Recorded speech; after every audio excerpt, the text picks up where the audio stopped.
Depuis lundi dernier, vous pouvez découvrir une nouvelle plateforme internet lancée par le gouvernement. Ça s'appelle fraisetlocal.fr pour dénicher près de chez vous tout simplement les produits locaux et les agriculteurs de notre région. On en parle notamment avec notre invitée ce soir, Corinne Tellier de la Chambre d'agriculture du Nord et du Pas-de-Calais. Vous êtes responsable du département promotion et diversification. Bonsoir, merci beaucoup d'être avec nous en plateau. Alors on le disait en introduction, depuis le premier confinement, c'est vrai qu'on voit se développer davantage de circuits courts, les producteurs en magasin aussi qui s'installent notamment en ville.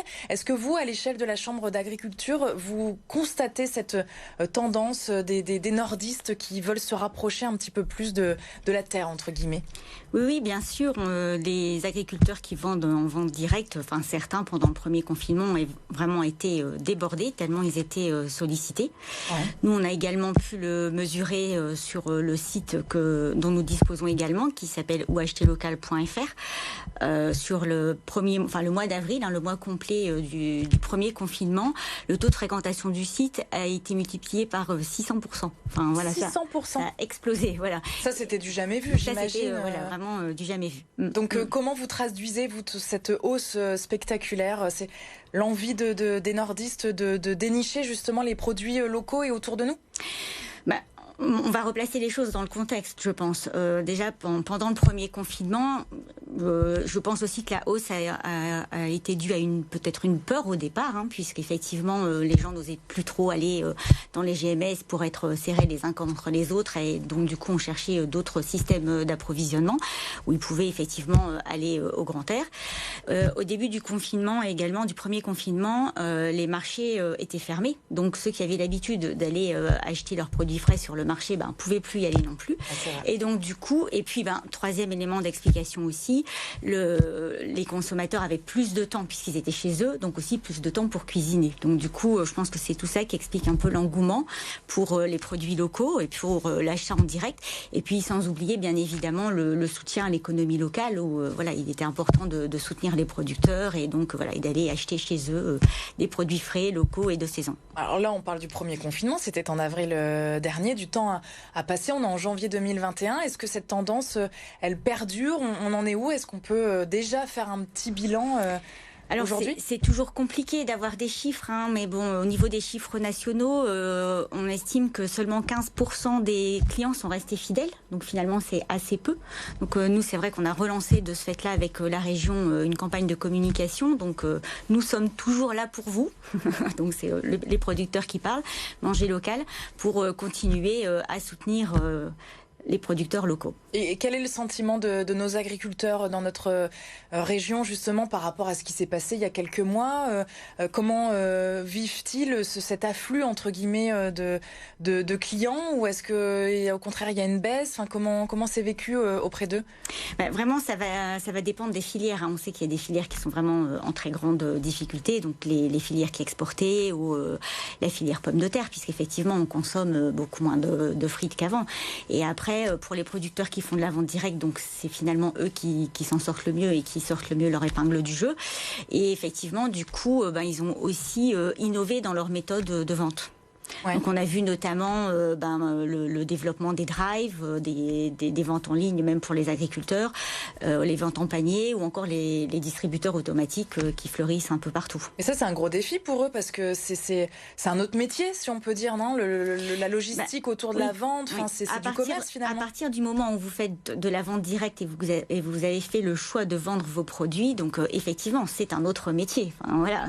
Donc dans tous les cas, il faut s'adapter, il faut avoir une fibre commerciale et puis effectivement il faut pouvoir sentir les tendances du marché.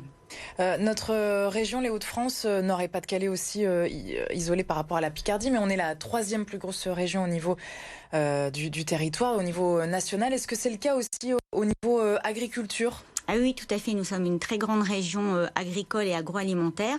Alors bon, on va dire les chiffres, vous leur faites dire ce que vous voulez en fonction des critères que vous prenez. Mais par exemple, on est la première région en termes de valeur ajoutée produite sur l'exploitation ramenée au nombre d'actifs. On est dans le podium, on est la première région productrice, bien évidemment, de chicorée, de betteraves à sucre, de pommes de terre, mais aussi de blé, de petits pois de conservation. Enfin, on est toujours toujours dans le trio de tête. Et c'est également valable pour l'agroalimentaire, puisqu'on a vraiment un gros tissu agroalimentaire, donc qui est dû aussi au fait qu'on soit déjà une grande région agricole. De ce fait-là, on alimente les entreprises agroalimentaires.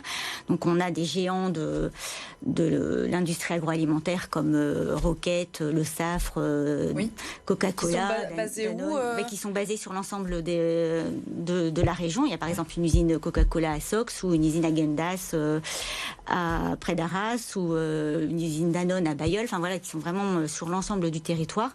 Mais on a également un tissu de petites et moyennes entreprises très actives qui innovent, qui proposent des produits très sympathiques.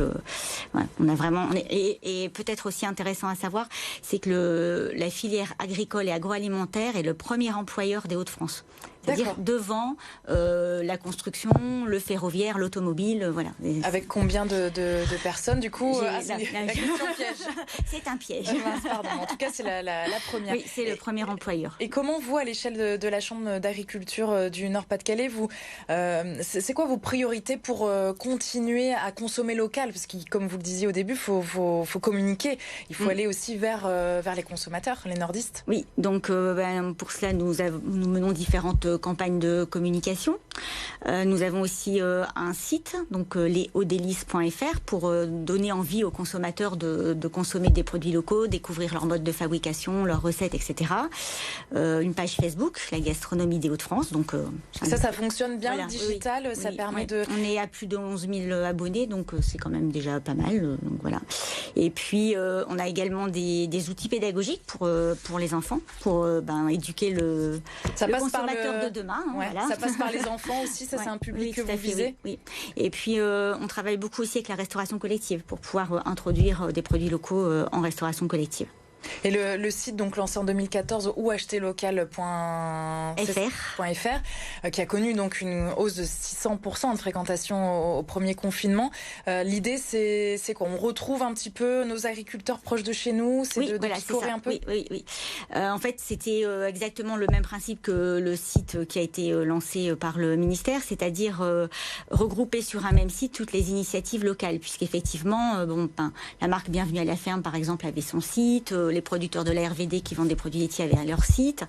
Les collectivités qui avaient réalisé des guides papier de producteurs près de chez eux voulaient également faire leur site. Et on se dit, mais mon Dieu, le consommateur va pas s'y retrouver.